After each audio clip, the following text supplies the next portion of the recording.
ayokong kumain. I just want mommy. Bad ka.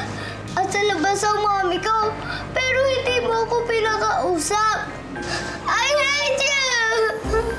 Ano bang pumasok dyan sa utak mo at bakit mo ginawa yon? Hindi gawain ng isang matinong babayang magskandalo, Bridget. Kinulong ako ni Ninang sa kwarto. Nakiusap sa atin si Mami na pagbigyan muna natin si Ellery. Mahirap ba intindihin yun? Manong Guard, Ma'am? nasa po si Samantha? Si Samantha Leandro po? Iniwan kanina eh. Kinuha po ng mami niya. Mami? Sino Mami? Si Ma'am Bridget po. Si Bridget? Diyos ko. Huwag sana siyang kunin ni Bridget.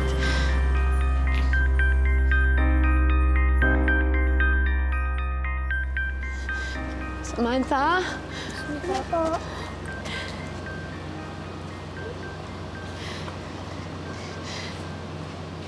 Samantha? Ako. Samantha, anak. Diyos ko. Dito ka lang pala eh. Bakit po kayo umiiyak? Akala ko kasi na wala ka, anak eh. Ayoko mangyari yun. Mahal na mahal kita, ha? Huwag mo kong iiwan ulit, ha? Huwag mo kong iiwan ulit, anak. Please. Diyos ko.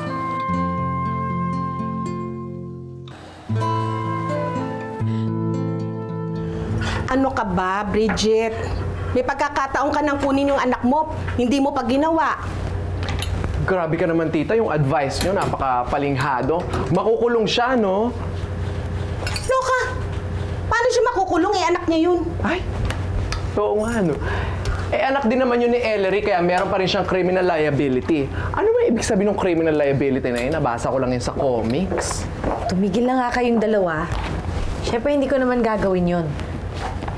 Nangako ako kay Jonas na hindi na ako gagawa ng skandal. So, anong gagawin mo ngayon? Magtatago-tago ka na lang para makita mo anak mo. Ganun na nga. Nakiusap kasi si Ninong sa akin eh. Sabi, pagbigyan daw muna si Ellery. So, tumutupad lang ako sa usapan. Huwag kang nga magpapaniwala kay Delphine. Eh, under kay Marisa yun. Naku! Masinghalan lang yun ni Marisa, tumitiklop kagad. Alam mo, ang dapat mong gawin, eh kumonsulta ka kaya sa isang abogado. Para kung ano mangyari, alam mo na ang gagawin.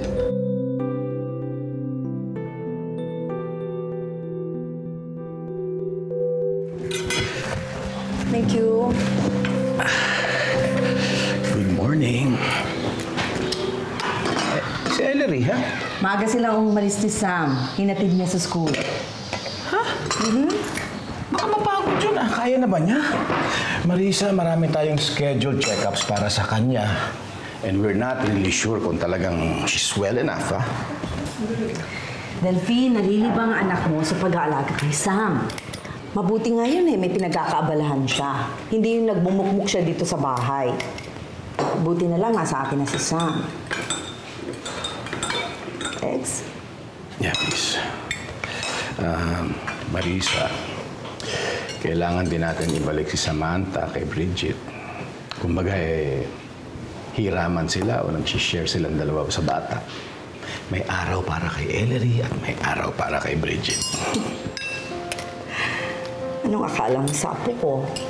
Libro na pagkatapos mong hiramin, babalik mo sa may-ari? Andito na si Sam at hindi na natin siya ibabalik kay Bridget. Marisa, that would be very unfair to Bridget. Pareho silang may karapatan sa bata at huwag mong tatanggalin yung karapatan na yan kay Bridget. Tandaan mo, ina rin siya ni Samantha.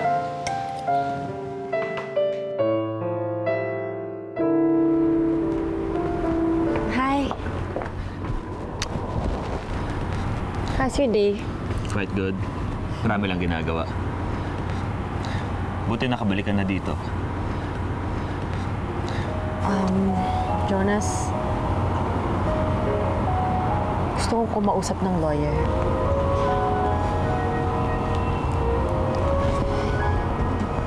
Pinapunta mo ako dito just to say that. Jonas, please. Alam mo naman na pinagdadaanan ko ngayon, hindi ba? Hindi ako mapakali. I want to know my rights. Napapagod na akong kakaisip ko ibabalik ba nila sa atin si Samantha. O hindi na. Pinag-usapan na natin to. Di ba nagkaintindihan na tayo na ipapahiram lang natin sa kanila si Samantha? Pero hindi ako makampante. Ayokong tumunganga o walang gawin. I want to be ready. So anytime na magbago yung isipan ni Ellery, alam ko kung paano ko lalaban. Bridget, walang lalaban. We just have to be civilized adults para magkaintindihan. Hindi natin dapat pinag-aagawan si Samantha. Paano kung ayaw ko na ipahiram sa kanila si Samantha? Then, ikaw ang may problema. Jonas, gusto ko lang naman ng peace of mind. Hindi mo ba kayang gawin yun para sa akin, para man lang matahimik ako? Sandali nga. Mahal mo pa ba ako? Do you still care for me? Okay. Kukonsulta tayo sa abogado. Thank you. Ang tigas talaga ng ulo ng babaeng yan. Pati sa school, sinundan si Sam. Mommy, maybe she just wanted to see her. Baka na-miss niya lang din yung bata. At paano kung tinangay niya si Sam, ha? Hindi ba yun pumasok sa isip mo? Siyempre, naisip ko din yun. Honestly, takot na takot ako nung hindi ko makita si Sam. Halos hindi ko na alam kung anong gagawin ko. I think we need to see a lawyer. What for? Because I don't want Bridget to ever go near Sam again. Pwede ho ba yun? Pwedeng-pwede. Ikaw ang nakasulat na tunay na ina ni Sam. Pinakuha ko ang kanyang birth certificate. Look, it's your name there.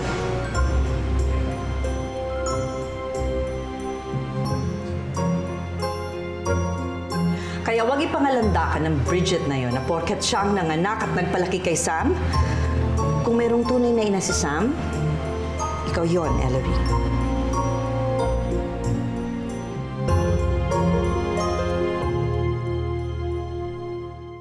Abogado? Bakit? Saan mo gagamitin yun? Gustong kumonsulta ni Bridget. Gusto niyang malaman yung mga karapatan niya for child custody. Pare, kailangan mo ng family lawyer dyan. Oo nga. Pwede bang gawan mo ako ng appointment? Sige. Pero pare, kailangan pa bang aabot sa demandahan to? Kukonsulta lang naman kami. Hindi ako papayag na umabot pa sila sa demandahan. Sana nga. Pero pare, pag nalaman ni Bridget yung mga karapatan niya sa bata, ano pa yung pampipigil mo sa kanya para magdemanda? Kapag nangyari yan, pare, wala ka ng choice. Pag umabot sa ganyan, laban ni Ellery tsaka ni Bridget to, Brad. Sinong papanigan mo?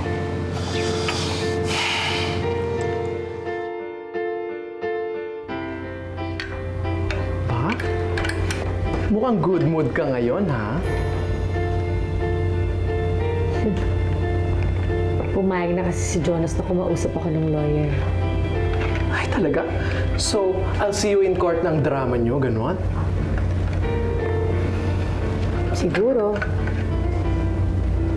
Kung yun yung kinakailangan para maibalik ko ang pamilya ko, gagawin ko. Nakakalungkot, ano? Dati, super close kayo ni Ellery. Tapos ngayon, ewan. Aloha, alam mo naman siguro kailangan kong lumaban, hindi ba?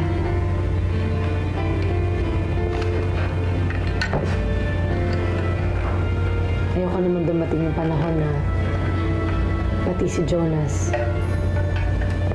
maagaw na naman sa akin ni Ellery. So insecure ka, ganon. Hindi ako insecure. I just wanna make sure na sa akin lang si Jonas at si Samantha. Ay, hindi nga insecure. Maswapang. Madamot na ako sa madamot. Pero aloha, ang laki na ng hirap ko sa pamilyang to. Ano yun? Ang swerte naman ni Ellery. Natulog lang siya pagkagising niya, meron na siyang instant family. Hindi man ata ako papayag nun.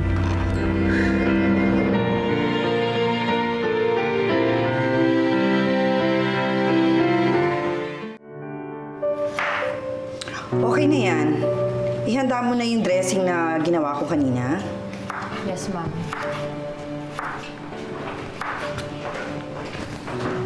Marisa, pwede ka bang makausap? Tungkol saan? Tungkol kay Bridget at kay Sam. Bakit naman ninyo pinagdadamot si Sam kay Bridget? Dapat may oras din naman si Bridget sa kanya.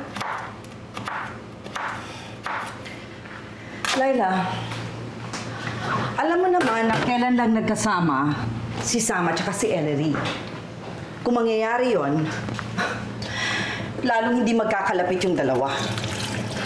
Pero paano naman ang pamangkin ko? Huwag mo sabihin itsapwera na siya ngayon. Mami, hindi siya ni Sam. Laila, let's face facts. Hindi naman talaga mami ni Sam si Bridget. Alam nating lahat yon. Mas masakit nga ang ginawa natin sa bata kasi pinaniwala natin siya sa isang napakalaking kasinungalingan.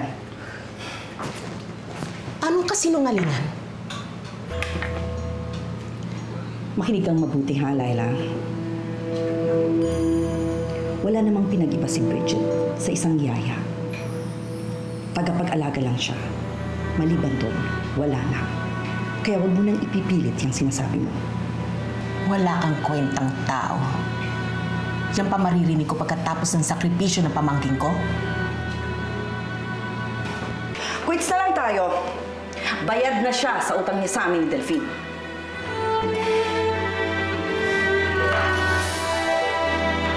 Hello, Sonia. Kamusta ka na? Pasensya na hindi ako nakakadalaw, ah.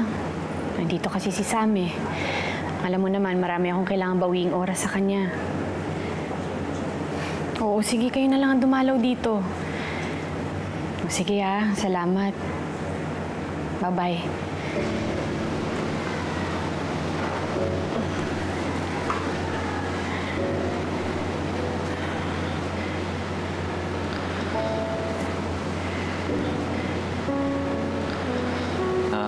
Excuse me.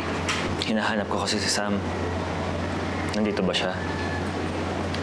Nasa kwarto siya, Jonas. Kamusta ka na? Eto, nagpapagaling pa. Ma'am, okay na po. Dito na po. Salamat, ah.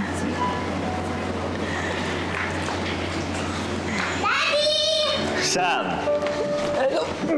Tigat! Kamusta? Hindi mo ba kitus ako?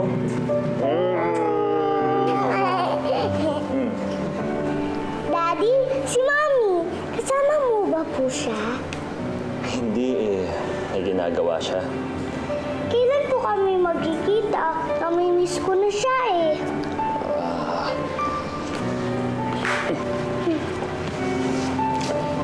Hindi eh. Dito ka na muna kay Mami Ellery mo.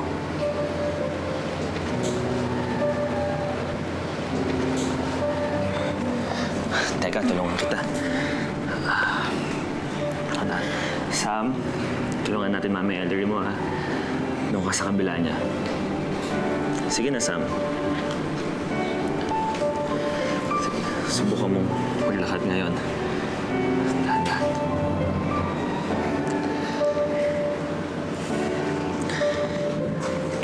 Ngayon, subukan mong wala yung cane. Sam ko naman yung cane ni Mami. Sige na. Handaan lang.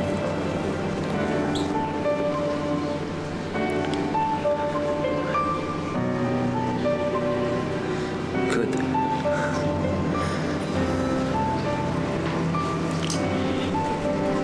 Ellery, bibitawan kita. Subukan mong hindi kita hinahawakan. Nandito lang ako. Huwag ka matakot.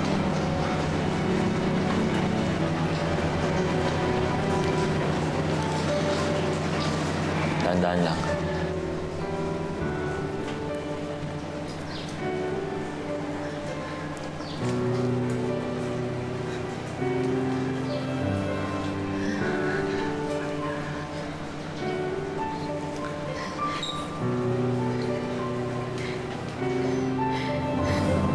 na, Jonas. Nakakalakad na ako. Kaya ko na.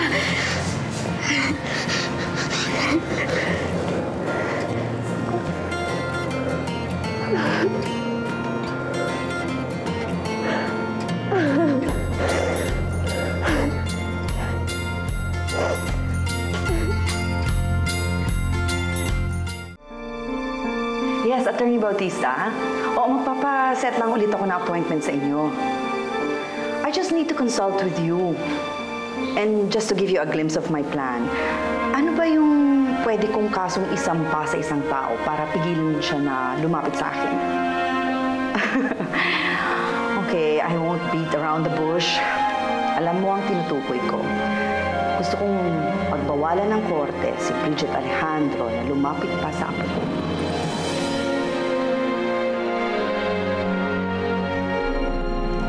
Pre, alam ba ni Bridge na dinadalaw mo si Ellery? Siyempre hindi. Mag-aaway lang kami nun kapag nalaman niya.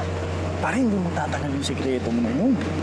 Pare, wala naman akong ginagawang masama eh. Gusto ko lang maging maayos yung relasyon ni Sam kay Ellery. At gusto ko lang din maging maayos yung relasyon ni Bridget kay Ellery. Oo nga, pare, pero hindi pwedeng dalawa eh. Kailangan isa lang, kasi isa sa kanila yung masasaktan mo. Eh, pagdating naman sa anak eh, patas naman ako sa kanila eh. Okay, fine. E paano pagdating sa tatay ng anak? Kanino ka? Pare, hindi ko naman iniwanan si Bridget eh. Pinaninindigan ko yung asawa sa kanya. Tara. Bakit kailang pasampahan ng kaso si Bridget? Chismosa ka pala, Laila. Nakikinig ka sa usapan ng ibang tao. Bakit kailang ang korte pa ang pumigil kay Bridget na lumapit sa kanyang anak? Dahil makulit ang pamangkin mo. Pinupuntahan niya pa sa eskwelahan si Sam. Paano kung kidnapin niya yung bata? Hindi ganun si Bridget. Kung talagang may balak siya, matagal niya na yung ginawa. Naniniguro lang ako, Laila. Hindi ko alam kung paano tumakbo ang utak ng pamangkin mo. Mabait na bata si Bridget. Kung may masamang tao dito, ikaw yon, Marisa.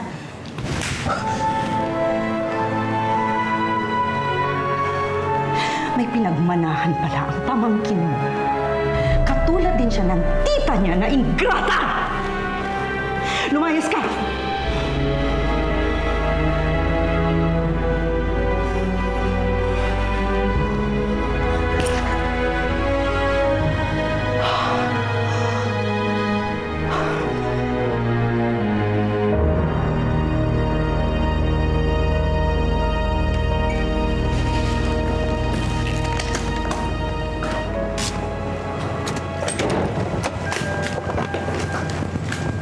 Laila.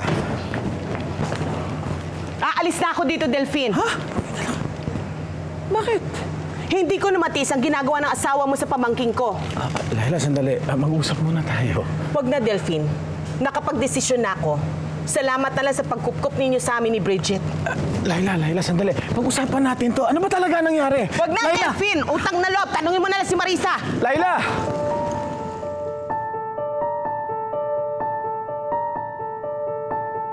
Ba yan, baby? Mahiga ka.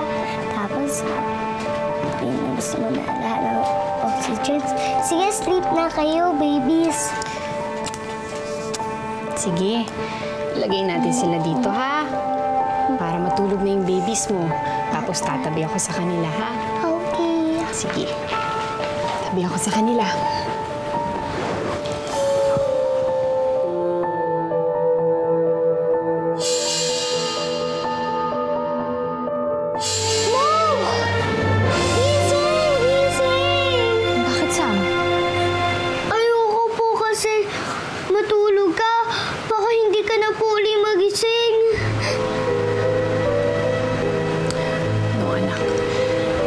Ulit ako matutulog na matagal, ha?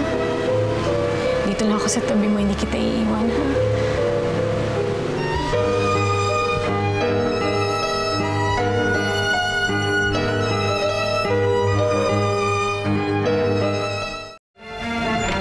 Tita, nag-away kayo ni Ninang?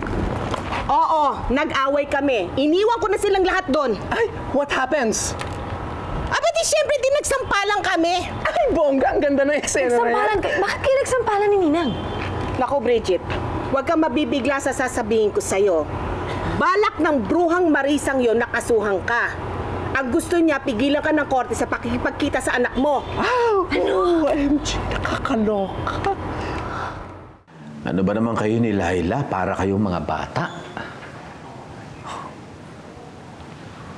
Bakit ka nagtataka na nag-away kami? At Delphine, pamangkin siya ni Laila, kaya syempre, kakampi siya doon. Ako, anak ko si Ellery, kaya proprotektahan ko siya. Kung kailangan namin maghiwalay, wala akong magagawa. Pero kailangan mag-umabot sa ganito, ha? Magkaaway, kasamaan ng loob. You want me to answer that? Oo! Dahil iba na ang interest ni Bridget at ni Ellery. And sooner or later, aabot na ito sa korte. Doon matatapos lahat ng pinagsamahan natin. Magkakaaway tayo, magkakagalit-galit. It's inevitable!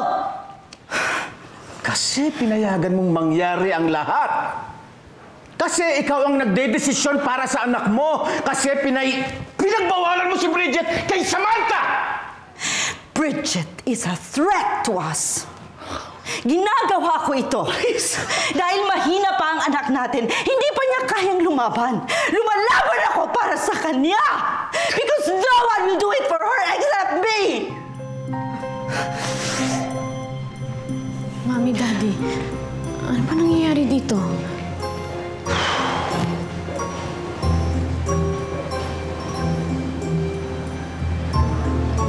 O, ayan si Ellery. Tanungin mo ngayon ang anak mo kung payag siya sa mga balak mo. Tanungin mo. Balak na ano? Ano ba nangyayari dito? Ellery, balak ko nang dalhin sa korte ang kaso niyo ni Bridget kay Sam. Gusto mo pa bang ibalik kay Bridget si Sam? No.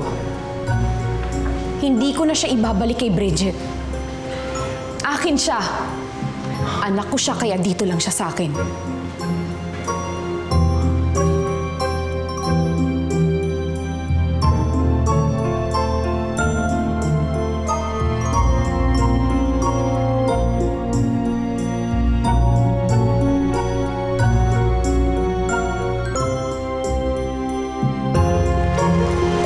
Ano ulit yung sinasabi mo?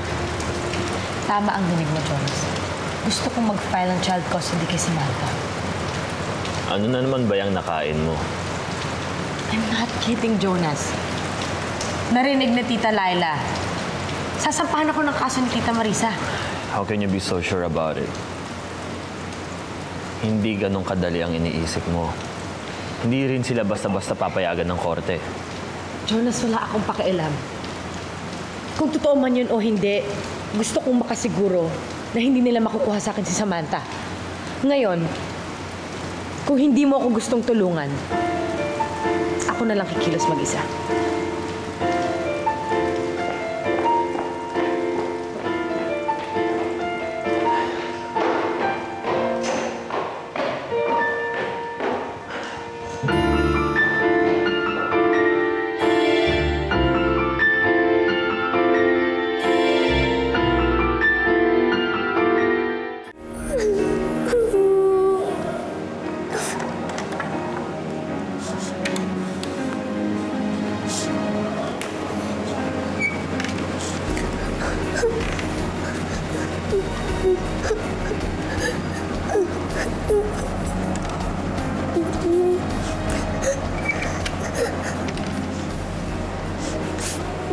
Mahal sila. Ilalayo nila ako sa mami ko. Ayoko na sa kanila. Hanapin ko ang mami ko. Babalik ako sa kanya.